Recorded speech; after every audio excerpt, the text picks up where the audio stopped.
The following is a special presentation of Tony Kurre Radio.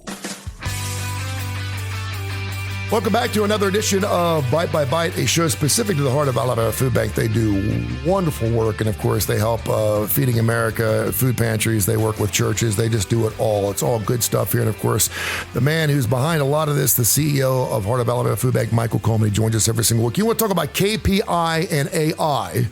Of course, we could probably we could be talking about this on our Mission Minded show. Actually, it's really a business, but most people out there are hearing, it's more and more common to hear KPI, which stands for Key Performance Indicator. Okay. And the reason we have had KPI, so as I came into the food bank, and we really kind of did a reset in the food bank when I came in, I'm coming up on completing my third year. Wow. Really? Year, yeah. Oh, God. Yeah. So, wow. That's crazy. Yeah. So that's all right. That's insane. Sorry about that. That took me away for a minute. Yeah, go ahead. Yeah, so when you're doing that, and you know, we kind of stripped it down to the studs and started back over, built some processes in, and always the question is, well, how do you know if the process is like, if I go to a department head and go, hey, tell me, are we doing well? And he goes, yeah. And okay, well, how do you evaluate that? How do you know we're doing well? Mm-hmm. And so you have key performance indicators that you can check, like, okay, how much food per month are we distributing? Of that, how much is fresh produce? How much? So you can kind of see, oh, we're doing more fresh. We may be doing more pounds, but less fresh produce. So, and the reason you do KPIs that I think is very good, it does really two things. If I give somebody at an entry level position, if I say, okay, here's the things I'm going to be checking every month, and there are 10 key things, well, that lets them know right off, hey, I got to make sure I'm staying on top of all these things because this is going to get reported and this is going to be indicative. The other thing it does, it helps you kind of see, when I get KPIs from all departments and kind of brought into one big picture of, are we growing? Are we stagnant? Or are we getting better in these areas? And also that it helps me know, because not only, for instance, if we're going up on electricity, for instance, if my electricity, and no, wait a minute, for the last 3 months, we reported an increase in that utility cost, then I can say, okay, out here to the side, well, what are we doing about it? Mm-hmm. Because if I'm not paying attention to that, I may not even be aware of it. And I may go 12 months without ever addressing it. But if I'm seeing in my KPIs and I'm 1 month, okay, you got a fluctuation, 2 months or 3 months, you're starting to see a trend. So you want to deal with that. And so out to the side, you can say, okay, at month 3, this is the action that I took. So subsequent months, it helps you evaluate as to did the action take? Did it help it? Is it getting better? Is it getting worse? Did it have no effect? And you just continue to tweak that and report it. But if people are not reporting that, and if people are not paying attention to it, then you can have all sorts of inefficiencies built throughout your system.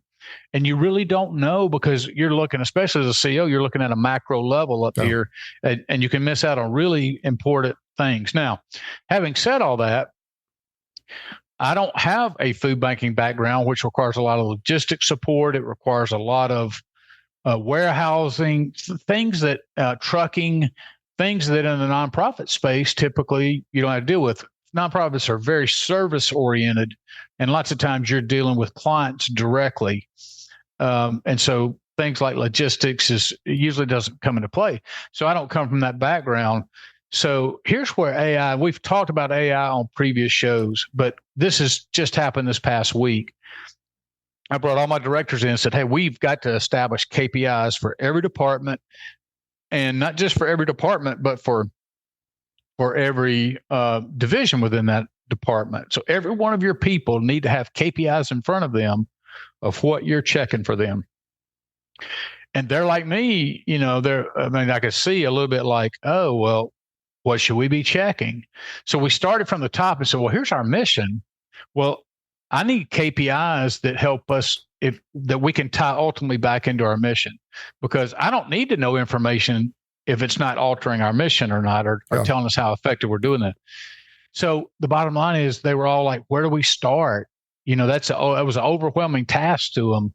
And I said, you know where you start? You start at Chat GPT.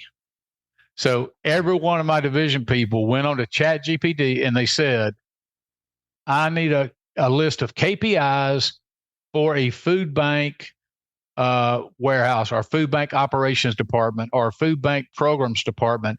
And it just vomits out KPIs. Now, what it now does that it didn't do it first on Chat GPT anyway, is it will converse with you in ways that it didn't before. So let's say it lists out 10 sets of KPIs. It says, would you like to take one of these further? And I can just reply, yes, number 8. And it'll take number 8, which is a KPI, and then break that out into more KPIs that's just focused on number 8. And so we put that together, and we're not done yet, but I mean the amount of days, but not just days, it simplified a very complex task. And that doesn't mean we're going to use them all, because we're going through the list and we're like, well, you know what? We do need to check this, but let's tweak it and let's do this. Or no, we'll scratch this. We don't need this. We don't need this. Oh, we really need these things. Let's get it more. And we're building this accountability structure that just in every inch of our operations that will make donor dollars go further. That means we're going to get food out faster, which means there's less waste, all of that. And it's right there at our fingertips. So again, I am a huge fan of AI because there's almost nothing that I can't do that saves so much brain power. Yeah. And so I want to encourage the audience, if you haven't caught up to AI and you're not on it, don't be afraid of it. You can go on to Chat GPT or other AIs. Right now, you see when you do Google searches, the very first that comes up, very thing that comes up is AI. An AI, yeah, it's AI explanation, and then it has links that you can click on.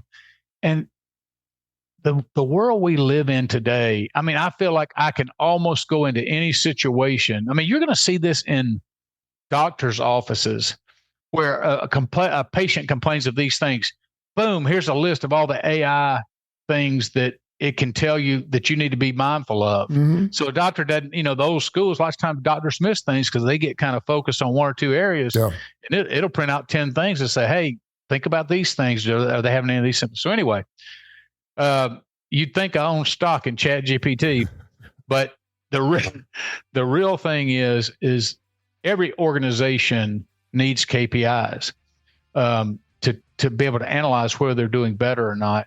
And boy, Chat GPT has helped us here. It's helped us in other areas. I just want to encourage people to get in it and put it to use and let them help your business, let them help your operations, whatever it is, it'll go a long way. And for the most part, it's free. And there's something else that you should. I actually did an entire podcast on Chat GPT a few months ago, and we did the whole podcast with Chat GPT. I wasn't on it.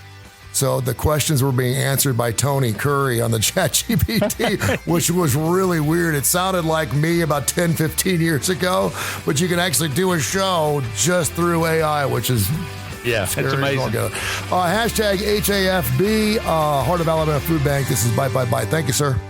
All right. This has been a special presentation of Tony Kurre Radio.